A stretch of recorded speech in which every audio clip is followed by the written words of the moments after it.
Hey everybody, this is Dick Justice here doing the video review for Transformers Age of Extinction Voyager class Slog, or Sludge as everybody else knows him. Found this guy at Walmart this morning and transformed him into dinosaur mode, and that is my extent of the figure. Initial impressions were, it's very rubbery. Rubber here, rubber here, rubber here. Yeah, all of this is rubbery. These red spikes are rubbery, but this back panel is not, and this front piece is. And I know Pia complained in his review because they really stupidly folded this assembly up in the packaging, and that was really stupid. Because I think mine is finally starting to bend back into place, but I actually thought it might still actually be damaged right up in here. I don't really know. I haven't had a chance to look at it under a microscope or anything, which I may need to do because I can't tell if it's glare or if it's actual damage or if it'll come out with a hairdryer or what. Size comparison, here he is with Slash, who is one of the larger deluxe dinos. So, as you can see, he is pretty large. Would be even easier to see if I were totally on camera. He is larger than Slash. He is pretty bulky. I didn't move Voyager Grimlock because I hate that piece of shit, but had I bothered to move Voyager Grimlock, I think Sludge is actually bigger than him. He's got guns. He's got these red ones here that look kind of stupid. I mean, they're maybe like afterthought type guns. I don't really know.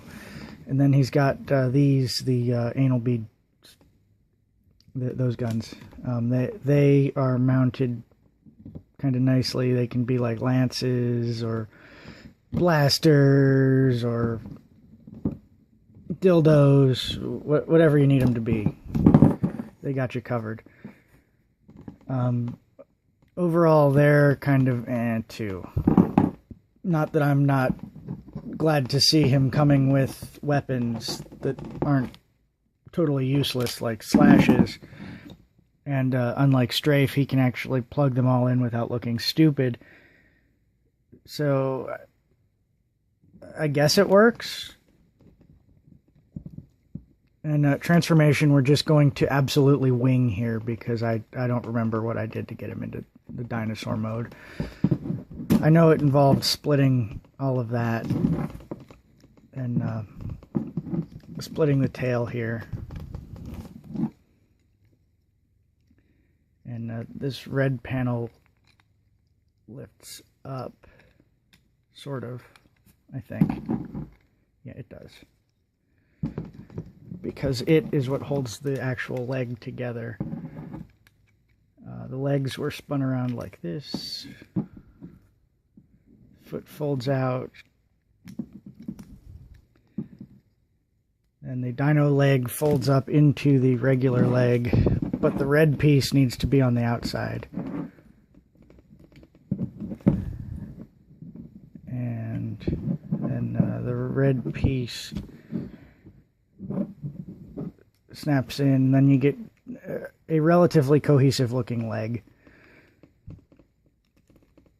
And we'll do the same thing over here, which made no sense. You spin it, you fold the thing down, but you gotta do the foot first. No, you don't.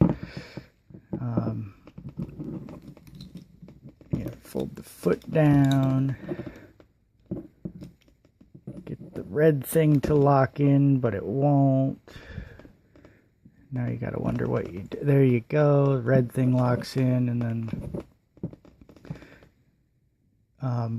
I guess this clips onto here.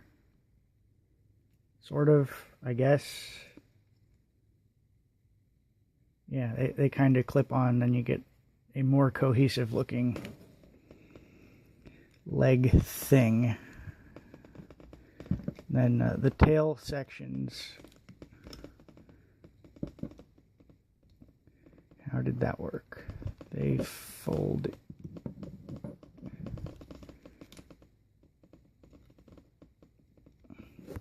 I'll consult the box.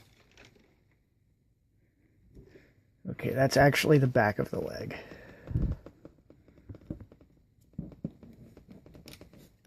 So the legs need to then come around.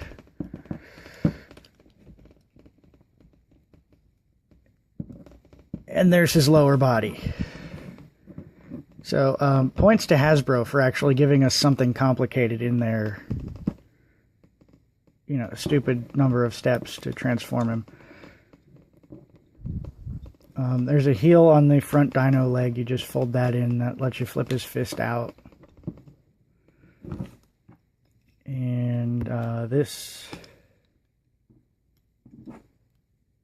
I guess you want to get this rubbery flap out of the way so that you can open up, or rather swing this back and then kind of close up his chest at the same time. And then these straighten out. This comes down, and then they tell you to fold up the dino neck, and then kind of does that. So that this butt flap here is straight down. And the last thing you do is you just collapse his midsection. And it pegs in inside of him. And then you can fiddle with his ankle articulation and whatever to get him to stand. He as with most of the Age of Extinction dinos, does have gorilla arms. But he's just kind of a big honkin' brute type thing, which we don't really have yet in the dinos, so that works. Like, I mean, we have Grimlock, who is just totally badass, but none of the designs are actually evocative of, like, big honking brute, and that's what this guy does pretty well. So these guns can go back on his shoulders. These guns can go back in their things and be shoulder launchers. He can hold these like swords. He can hold them the other way like swords. He can kind of fall over backwards because his hips are a little bit loose. He can have a brontosaurus neck folded up on his back. To be entirely honest, I'm glad I got this guy because I do want to round out the Dinobots. Size comparison, here he is with Scorn. So he is pretty bulky once he gets into robot mode. And I do want to round out the Dinobots and have all of them. So I needed him for that reason, but I don't know if I would have bought him otherwise. Like, I get that he is Sludge and he is G1, and Slash is actually the odd man out because he is neither movie nor G1. But Slog is just kind of...